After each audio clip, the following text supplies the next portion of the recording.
Assalamualaikum warahmatullahi wabarakatuh. Waalaikumsalam warahmatullahi wabarakatuh. Perkenalkan, nama saya Rahmat Arif Yulianto, CGP Angkatan 10 Jawa Timur, khususnya di Kota Pamekasan, kelas 166. Di sini saya sebagai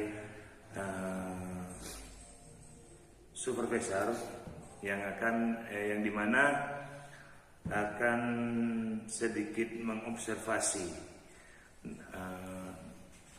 teman sejawat saya, yaitu Bapak Solihuddin. Beliaunya adalah rekan P3K di sekolah saya di SDN Pengiraman 1, Kecamatan Batu Marmar, Kabupaten Pamekasan. Selamat siang, Pak. Siang, Pak. Alhamdulillah ya. Gimana keadaannya, Pak? Alhamdulillah baik ini, Pak. Baik, Pak. Sekarang saya di sini berperan sebagai supervisor yang akan mengobservasi panjenengan sebelum melakukan observasi di kelas, Pak. Iya. Kalau boleh tahu tujuan pembelajarannya yang akan dilakukan di kelas apa, Pak? Untuk tujuan pembelajarannya, untuk mata pelajaran pas pada pertemuan ketiga nanti, pertama ini mampu mengaitkan bentuk tubuh hewan beserta fungsinya. Nah, terus yang kedua, peserta didik mampu menemukan mengapa bentuk tubuh hewan satu berbeda dengan bentuk tubuh hewan yang lainnya, seperti itu, Pak. Gitu, Pak ya. Ya. Jadi ruang lingkupnya untuk pembahasan tentang hewan dan bentuk tubuh fungsi hewan tubuhnya, dan fungsinya, kenapa kok berbeda, terus fungsinya untuk apa, seperti itu. Gitu, Pak ya. Yang kedua, Pak, area pengembangan yang hendak dicapai seperti apa, Pak? Yang Bapak Soleh tuju. Nanti diharapkan siswa menganalisis perbedaan bentuk tubuh hewan yang ada di sekitar sekolah, serta siswa memahami fungsi atau kegunaan dari anggota tubuh hewan-hewan tersebut, seperti itu, Pak. Begitu. Jadi pengenalannya untuk hewan di sekitar sekolah, Pak, Ya. berarti itu penunjukannya pada bukti real, Pak ya, Ya. kepada murid. Misalnya seperti ayam yang Intinya hewan-hewan yang bisa ditemukan siswa dulu lah di sekitar sekolah, seperti itu. terutama di sini paling banyak burung perkutut, Pak ya. Ya, burung perkutut, terus sapi juga banyak di sini. Ada ya. Kambing juga ada. Berarti untuk pembelajaran yang real, yang nyata untuk murid gampang nantinya, Pak ya. Ya. Semoga dilancarkan dalam pembelajarannya. Ya, amin. Yang terakhir, Pak, mungkin ada strategi yang Bapak persiapkan dalam pembelajaran ini, kalau boleh tahu seperti apa? Untuk strategi yang saya sudah siapkan untuk pembelajaran ini, saya menggunakan problem based learning. Yang berbasis masalah, ya, problem based learning yang tentunya juga nanti akan didukung dengan PPT dan video, sehingga nanti murid bisa lebih memahami tentang pelajaran tersebut, dan juga siswa nanti dalam pelajaran bisa lebih menyenangkan, seperti itu, lebih fokus kepada pembelajaran yang akan kita pelajari nanti. Jadi tentunya tujuan Bapak dalam pembelajaran hari ini yang akan dilakukan Bapak, tujuannya yaitu gimana anak-anak itu fokus dan pembelajaran yang menyenangkan. Iya. Ya tentunya seperti pemikiran Ki Hajar Dewantara yang memerdekakan murid untuk belajar gitu. Iya. Baik, terima kasih Pak Soleh atas observasi. Ya, sama-sama. Pra-observasi hari ini. Kita lanjutkan mungkin besok dalam observasi di kelas untuk praktek pengajarnya. Oke. Baik, terima kasih, Pak. Sama-sama. Assalamualaikum warahmatullahi wabarakatuh. Waalaikumsalam warahmatullahi wabarakatuh. Salam guru. Assalamualaikum warahmatullahi wabarakatuh.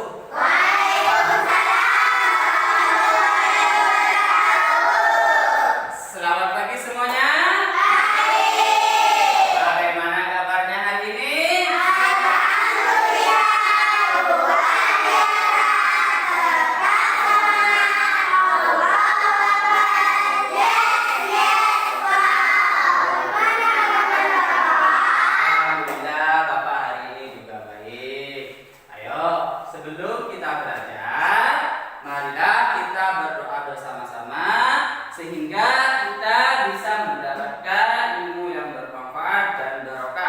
semuanya berdoa. Mulai.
Sebelum masuk kepada pelajaran, Bapak mau bertanya sama kalian semua. Di rumah ada yang mempunyai peliharaan enggak? Punya? Oke, Mai. Di rumah punya peliharaan apa? Kelinci. Ada lagi? Tidak. Wahyu? Oh, kelinci sama marmut. Rizal punya Rizal? Ayam. Banyak ayamnya Rizal? Banyak. Nela punya peliharaan? Tidak punya. Terus kamu nak? Amin? Punya apa di rumah? Kucing. Oke. Tadi teman-temannya ada yang punya kelinci, ada yang punya kucing, ada yang punya ayam, ya kan? Nah, coba perhatikan video ini ya. Nanti ya Bapak akan tunjukkan video. Nah, apa hukumnya? Kenapa kok Bapak tadi nanya hewan peliharaan? Nah,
Ya.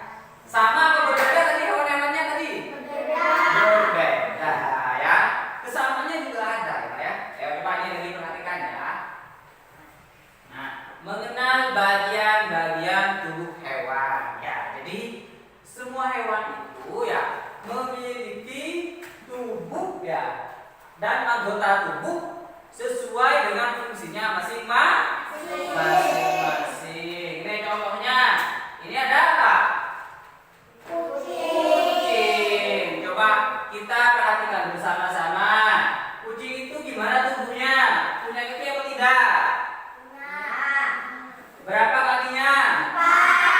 4. Terus ada apa lagi tuh di bagian tubuh kucing? Bulu. Ada telinga. Apa lagi? Mata.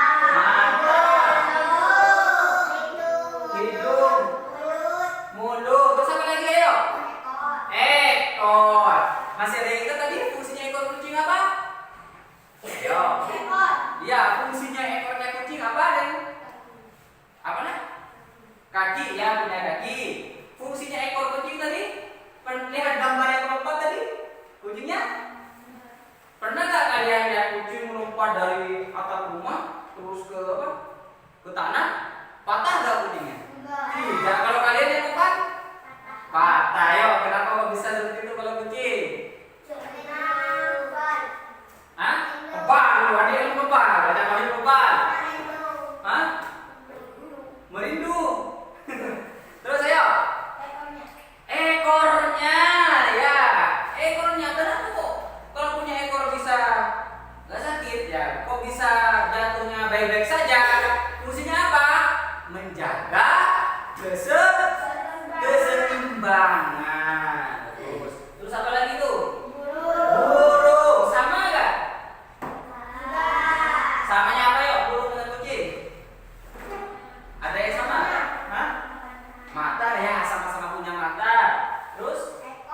Ekor. Sama-sama punya ekor. Tapi ekornya sama apa tidak? Tidak. Sama-sama punya ekor, tapi bentuknya berbeda. Terus apa lagi tuh? Kakinya berapa? 2. Kalau kucing? 4. Sudah berbeda ya. Terus apa lagi? Burung. Punya apa lagi? Mulut. Mulutnya sama nggak dengan kucing? Nggak sama. Mulutnya apa namanya? Burung ada parutnya ya kan? Tidak ada giginya. Sedangkan kucing ya mulutnya ada bibir dan ada gigi. Terus apa lagi kalau burung? Punya apa? Biasanya kalau burung itu gimana biasanya? Pakai sayap itu apa? Terbang ya. Terus yang terakhir gambar apa itu? Ikan itu yang berbeda, yang tidak sama dengan kucing dan burung apa yuk? Tubuhnya gimana kalau tubuh ikan? Sama-sama punya ekor? Ya, tapi tidak sama. Terus kaki punya ada? Nggak punya. Kenapa kok ikan nggak punya kaki? Kenapa yuk? Rosa? Ya jawab. Ada yang tahu kenapa ikan nggak punya kaki? Ayo. Karena berenang di air ya di laut ya. Jadi kakinya nggak dibutuhkan. Masa mau di air mau berjalan ya kan? Nah, Bu, apa namanya? Ikan berenang menggunakan apa tadi katanya di video? Hah? Berenang di air menggunakan apa? Ekor kan? Nah, apa? Masa ini namanya saya? Apa ini ya namanya yuk? Hah? Tangan? Saya? Kalau saya sama dengan punya burung itu terbang. Sirip ya.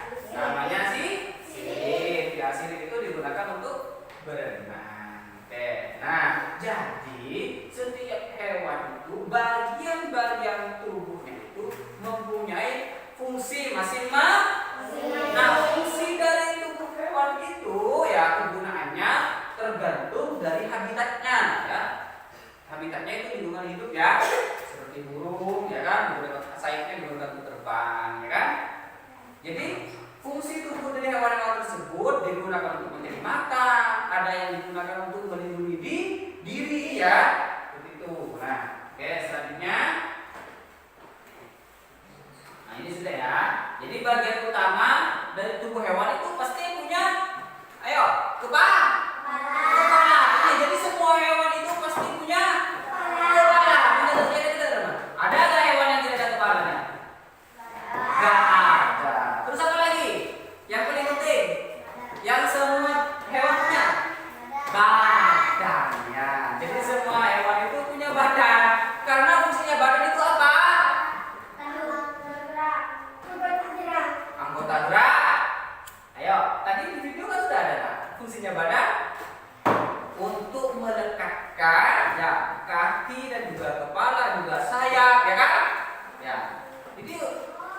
kepala, kaki, sayap, ekor itu melekat ke badan. Coba kalau nggak ada badannya gimana mau melekat itu anggota tubuh yang lain? Nggak bisa kan? Nah, badannya juga tempat organ-organ tubuh juga seperti pencernaan, ya kan?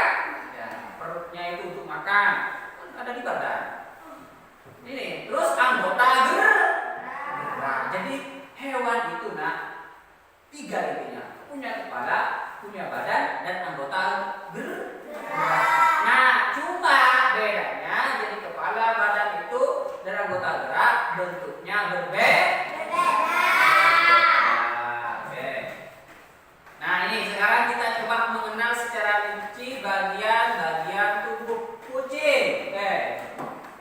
Telinga kucing berbentuk segitiga, mata kucing sangat tajam sehingga dapat melihat kegelapan. Nah, ya kan? Jadi bentuk telinga kucing itu segitiga ya. Terus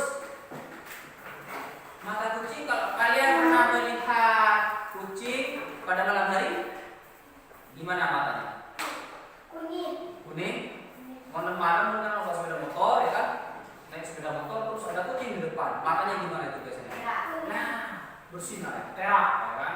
Terus rambut itu kenapa kok bisa bersinar? Membantu kucing untuk bisa melihat di malam hari. Itu mungkin ada lampu kan? Biar tidak ada lampu, tidak ada sinar, kucing itu bisa melihat di malam hari. Beda dengan manusia. Kalau manusia kalau malam hari bisa melihat apa tidak? Ayam juga seperti itu. Kalau malam hari harus tidur karena tidak bisa melihat rambutnya. Terus rambut kucing harus selalu kering agar suhu tubuh kucing stabil dari terhindar dari penyakit, ya kan? Jadi bulu kucing itu selalu kering. Pernah gak kalian itu pegang kucing terus kalian dikasih air terus kucingnya lari? Pernah gak? Pernah ya kan? Ya, kucing itu seperti takut ke air ya. Kenapa? Karena itu kalau untuk tetap menjaga tubuhnya hangat seperti itu. Kaki kucing ada 4 dan bergerak dengan cara berjalan. Nah ini. Terus sekarang burung ya. Mengenal bagian-bagian tubuh burung. Mata untuk melihat, lubang telinga untuk mendengar, lubang hidung untuk mencium bau, paruh untuk mematuk makanan, bulu untuk menyelimuti tubuh, ekor untuk menjaga keseimbangan gerak, kaki untuk berjalan dan bertengger, sedangkan sayap untuk terbang. Terus selanjutnya ikan ya. Mata untuk melihat, sirip untuk bergerak dan berenang. Nah, ini namanya sirip. Ingat ya. Jadi ini namanya sirip. Jadi sirip dan ekornya gunanya untuk berenang. Ya, ingat ya. Lubang hidung untuk mencium bau, mulut dan gigi untuk mengunyah makanan, sisik untuk melindungi tubuh. Nah, sekarang kalian amati gambar hewan di bawah ini ya. Coba itu ada gambar apa?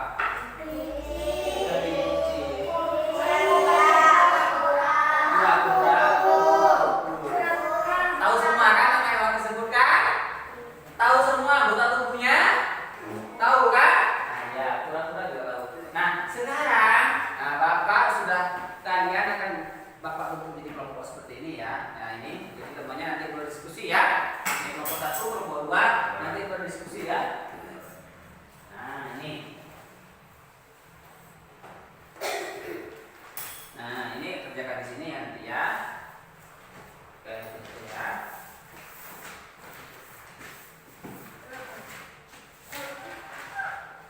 Enggak.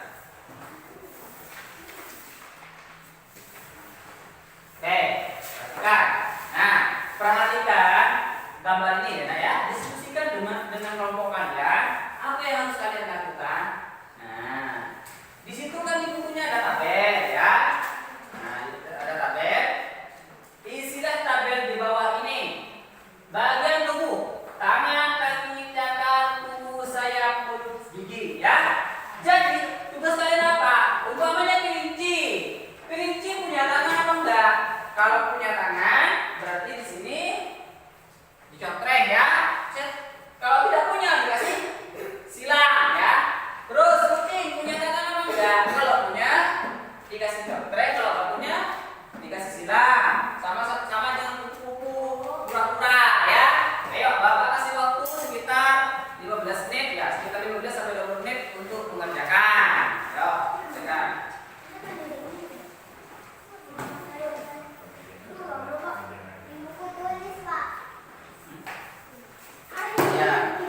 Ya.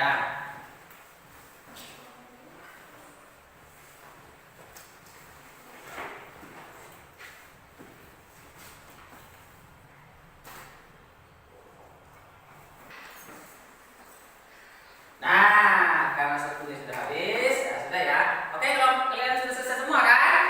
Ya, kelompok satu sudah selesai, kelompok dua sudah selesai. Nah, oke, sekarang coba perwakilan di kelompok satu, saya minta Mas Sarok untuk ke depan membacakan hasilnya dan didiskusikan dengan teman-temannya. Ayo, dibacakan. Nah.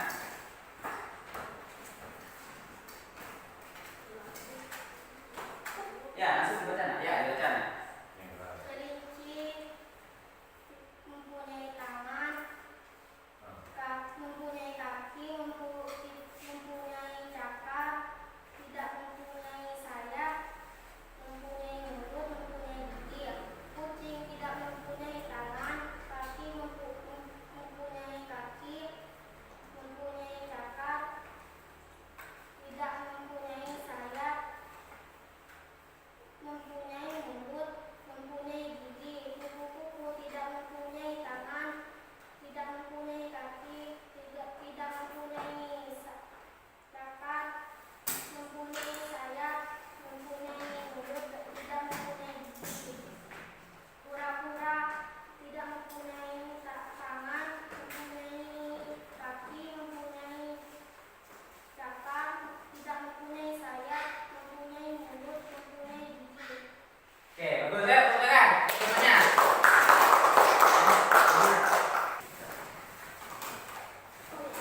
Ya sudah ya, Nak, ya. Nah, perhatikan. Nah, jadi itu ya, Nak, ya. Jadi hewan ya. Jadi hewan itu, semua hewan itu memiliki anggota tubuh yang berbeda-beda.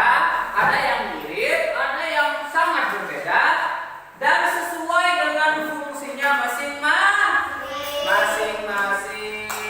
Oke, Bapak bertanya di sini. Coba bedanya kakinya kucing dengan kakinya ayam apa?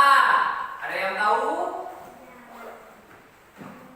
Bedanya kakinya kucing dengan kakinya, coba di sini ya. Kucing dan kelinci di sini saja. Kucing dan kelinci sama-sama mempunyai kaki. Bedanya apa yuk? Kucing mempunyai 4 kaki.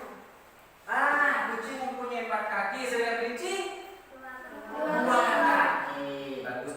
Dari segi kegunaannya, gunanya kaki kelinci, gunanya untuk apa? Melompat. Kalau kucing berjalan dan berlari. Bagus. Sudah paham semua ya, Nak, ya? Jangan lupa belajar di rumah. Sebelum mengakhiri pelajaran hari ini, marilah kita berdoa bersama-sama. Ayo, berdoa mulai.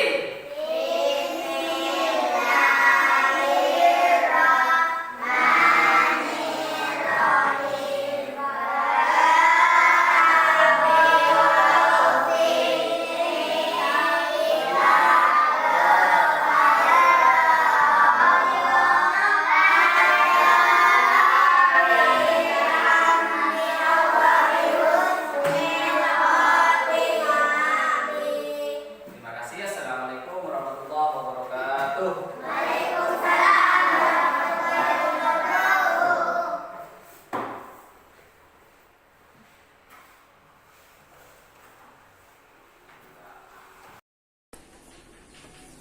Assalamualaikum warahmatullahi wabarakatuh. Waalaikumsalam warahmatullahi wabarakatuh. Pada kesempatan hari ini saya akan melakukan observasi kepada teman sejawat saya yang sudah melakukan observasi di kelas.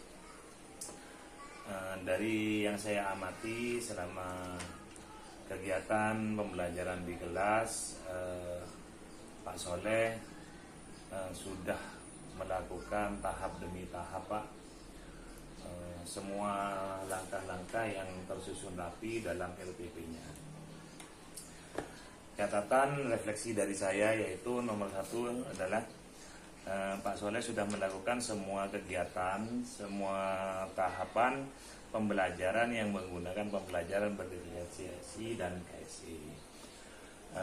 Topik dari percakapan dan catatan pada hari ini yaitu secara keseluruhan proses pembelajaran atau observasi di kelas yang dilakukan Pak Soleh menurut saya pribadi sudah sangat baik dan sempurna. Dari media pembelajaran, dari tatanan ataupun kegiatan yang Pak Soleh lakukan di dalam kelas, dalam penguasaan kelas, penyampaian materi, itu menurut saya sudah sangat bagus dan sangat menginspirasi bagi teman-teman kita. Dan tentunya ini semoga menjadi tolak ukur bagi sekolah saya pribadi agar menjadi lebih baik untuk kedepannya. Yang perlu digarisbawahi bahwa media pembelajaran yang Pak Soleh tampilkan dalam proses pembelajaran sudah sangat bagus, Pak. Namun perlunya kreativitas dan tentunya kualitas dari media-media pembelajaran agar nantinya murid itu menjadi lebih fokus dan menyenangkan gitu. Begitu. Untuk kira-kira ada rencana kelanjutannya dari observasi seperti ini Pak yang kalian akan lakukan, peningkatannya bagaimana? Ya tentunya ada, kan masih banyak kekurangan yang seperti yang Bapak katakan. Selanjutnya mesti harus ada perbaikan supaya nanti siswa lebih tertarik lagi dalam kegiatan pembelajaran. Kira-kira yang Pak Soleh alami dalam proses pembelajaran itu hal-hal seperti apa Pak? Yang agak menghambat? Ya yang pertama itu kalau sudah terlalu lama, ya mungkin siswa itu kan kadang ada yang jenuh. Jadi kalau sudah kurang bervariasi dari metode pembelajarannya, siswa itu terkadang sudah kehilangan fokus dalam mengikuti pelajaran. Kadang suka berbicara dengan temannya seperti itu. Jadi harus ketika seperti itu terjadi perlu ada strategi lagi untuk bisa menarik perhatian siswa lagi seperti itu, Pak. Baik, terima kasih. Mungkin dalam penyajian media pembelajaran harus lebih kreatif mungkin agar anak-anak benar-benar senang dan fokus ya. Iya. Baik, terima kasih atas observasi pasca observasi pada hari ini. Saya cukupkan dan terima kasih untuk Pak Fandi sebagai BP saya dan Pak Soleh sebagai teman sejawat yang sudah melakukan observasi. Saya ucapkan banyak-banyak terima kasih. Sekian, assalamualaikum warahmatullahi wabarakatuh. Waalaikumsalam. Salam guru penggerak.